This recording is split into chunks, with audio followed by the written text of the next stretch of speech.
إلا الله إلا الله إلا الله إلا الله إلا الله إلا الله إلا الله إلا الله إلا الله إلا الله الله الله الله الله الله الله الله الله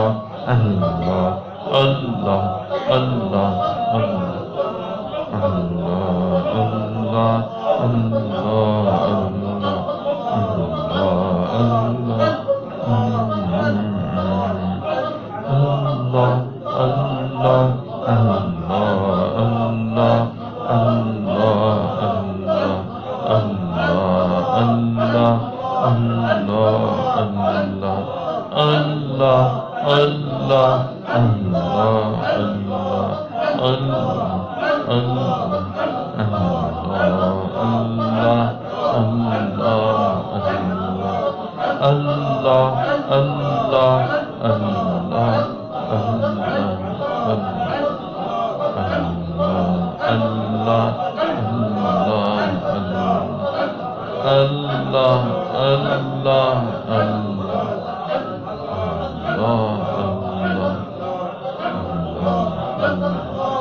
لا الہ الا اللہ محمد رسول. آپ چائے پی لیں، اس کے بعد دعا کرتا ہوں.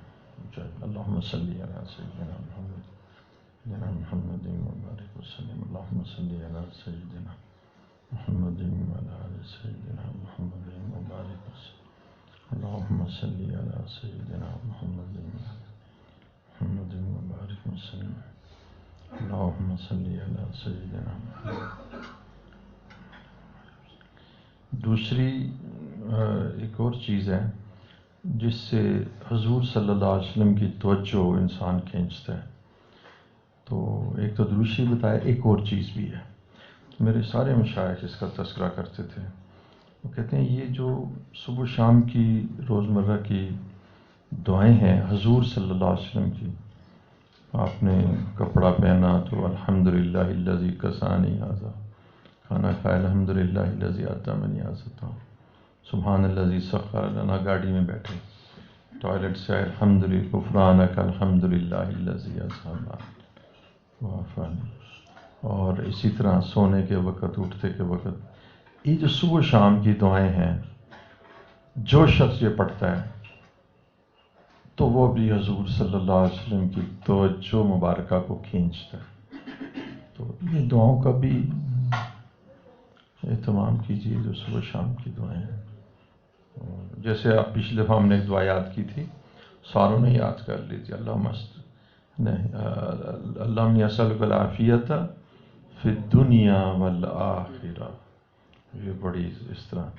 تو جتنی بھی حضور صلی اللہ علیہ وسلم کے اعمال مبارکہ ہیں اور آپ کی دعائیں ہیں، یہ سب حضور صلی اللہ علیہ وسلم کی مبارک توجہ کو اپنی جانب کھینچنے کا باعث. بس یہ کل حضور وسلم کی طرف کھینچ جائے گا، بس کام ہو جائے گا. جب حضور صلی اللہ علیہ وسلم کے ساتھ اس کو بھی ایک لفظ استعمال ہوتا ہے رابطہ قلبی. آپ پہلے یہ اپنے شیخ کے ساتھ درست ہوتا ہے، رابطہ قلبی، رابطہ قلبی، رابطہ قلبی. اور اس کے بعد پھر کبھی ہو جاتا ہے ایک دفعہ شیخ کے ساتھ کبھی ہو جائے تو پھر حضور اقدس صلی اللہ علیہ وسلم کی ذات اقدس کے ساتھ بھی رابطہ قلبی. جن کا رابطہ قلبی ہوتا ہے نا وہ کانپ اٹھتے ہیں جب کوئی آدمی سنت کی بات کرے یا کہہ دیتے کہ کیا ہے سنت ہی تو ہے، خیر ہے، تو وہ کانپ اٹھتے ہیں. ان کا حضور کے ساتھ رابطہ قلبی ہے نا، ان کو پتہ ہوتا ہے کہ یہ کتنی قیمتی چیز ہے. اصل میں بات یہ ہے کہ ایک بات آپ غور کریں کہ قیمت کس نے لگانی ہے. سب سے بڑی بات ہے دیکھو نا، آپ تو سونے کو سونے کی قیمت دیں گے، اس کی کمیت دیکھیں گے، پیتل کو اس کی قیمت دیں گے، لوہے کو. اب یہ قیمت تو لگانی ہے حضور اکرم صلی اللہ علیہ وسلم کہ رب نے، اللہ نے قیمت لگانی ہے نا، تو اللہ جل شانہ نے جو قیمت لگائی ہے وہ حضور اکرم صلی اللہ علیہ وسلم کی اعمال کی لگائی ہے بس۔ اب دیکھیں ہم جو نقدی 5,000 کا نوٹ ہے وہ 5,000 تو نہیں ہوتا، وہ 5,000 کوئی سونا تو نہیں، کوئی 5,000 کا وہ کوئی گندم بھی نہیں ہے، لیکن اس کے اوپر اسٹیٹ بینک آف پاکستان کے گورنر کے سگنیچرز ہیں، تو وہ 5,000 ہی کنسیڈر ہوگا۔ وہ دیکھیں کام کرتا ہے وہ، آپ اسے 5,000 کا سونا خرید سکتے ہیں جا کے۔ تو اس کے اوپر سگنیچرز اللہ جل شانہ نے کیے ہوئے ہیں، یہ حضرت وسلم کا عمل ہے اور اس پہ اللہ کے سگنیچرز ہیں، اس لیے اب وہ چاہے مسواک کی ہو، اب مسواک، اب دیکھیں نا ایک کیا مسواک کے عمل سے موت کے وقت کلمہ نصیب ہو جاتا ہے، جو ساری مشقتوں کے بعد جس کے لیے ہم جی رہے ہیں کہ بھی موت کے وقت کلمہ نصیب ہو جائے، دخل الجنہ، جنت میں داخل ہو جائے گا، وہ ایک مسواک کی سے ہو جاتا ہے۔ رفیون اور نسوار کھانے سے یہ آدمی اس سے محروم ہو جاتا ہے۔ تو حضور صلی اللہ علیہ وسلم کے جو مبارک اعمال ہیں اور آپ کی جو سنتیں ہیں، ان کی ویلیو، ان کی قدر و منزلت اللہ نے بہت لگائی ہے۔ تو جس کے ہاں ہمارے اعمال پیش ہو رہے ہیں وہ ذات اللہ کی ہے، اور وہاں جب وہ عمل جو حضور کی عمل کے مطابق ہوتا ہے، سنت سے مشابہت اور موافقت کے ساتھ عمل جب اوپر چڑھتا ہے، اس کی ویلیو بہت لگ جاتی ہے۔ دیکھیں ہم سارے کھانا کھاتے ہیں، اور اگر وہ کھانا سنت کے مطابق ہو جائے، ہم سارے ٹوائلٹ میں جاتے ہیں، اگر وہ سنت کے مطابق ہو جائے، تو ان کی جو ویلیو اور ان کی جو قدر و منزلت اللہ کی بارگاہ میں لگتی ہے وہ بڑی ہے، وہ بڑی زبردست لگتی ہے۔ وہ اتنی لگتی ہے کہ قُلْ إِن كُنتُمْ تُحِبُّونَ اللَّهَ فَاتَّبِعُونِي يُحْبِبْكُمُ اللَّهُ۔ اللہ تعالیٰ کہتے ہیں میں تم سے محبت کروں گا، تم حضور صلی اللہ علیہ وسلم کی اتباع کرو گے تو میں تم سے محبت کروں گا۔ اس لیے جو یورپ کی جو آواز ہے اور اس کی جو چالیں اس میں نہ آئی، ان کے پاس کچھ بھی نہیں، محرومی ہے، ان کے پاس تو نہ محبتیں ہیں، نہ الفتیں ہیں، نہ خاندانی نظام ہے، نہ بیویاں ہیں، نہ ماں باپ ہیں، وہ تو کتوں کی ہاسپٹلز ہیں، بڑے بڑے کتوں کی بہت زیادہ وہ کرتے ہیں۔ ہمارے ایک بزرگ ہیں، ان کا نام ہے شیخ الحدیث صوفی سرور صاحب، تو وہ علی اعلان کہتے ہیں کہ انہوں نے ماں کا مرتبہ جب گرا دیا تو اللہ نے ان کو کتوں کی قدر و منزلت پہ مبتلا کر دیا، کہ ماں تو اولڈ ہومز میں چلے گئی، باپ ادھر چلا گیا، تو وہ کتوں کے اندر مبتلا ہو گیا۔ میں ایک جگہ گیا تو وہاں پر ایک لیڈی تھی، تو وہ چاکلیٹس اور ٹافیاں بیچ رہی تھی، یورپ کا ٹافیاں اور چاکلیٹس بیچ رہی تھی۔ تو میں نے دیکھا تو اس کی جو لیگز تھی نا، اس کے اوپر وینز ہوتی ہیں نا، یہ جو وریدیں ہوتی ہیں، شریان، بالکل بیچاری کی موٹی موٹی شریانیں، وریدیں، وینز کہتے ہیں، وہ نا ٹانگوں پہ اس کی نکلی ہوئی تھی، اور مجھے اس کے جسم سے اندازہ ہوتا تھا کہ یہ کوئی 85 سال کی ہے، یعنی یہ 80 سے اوپر ہے۔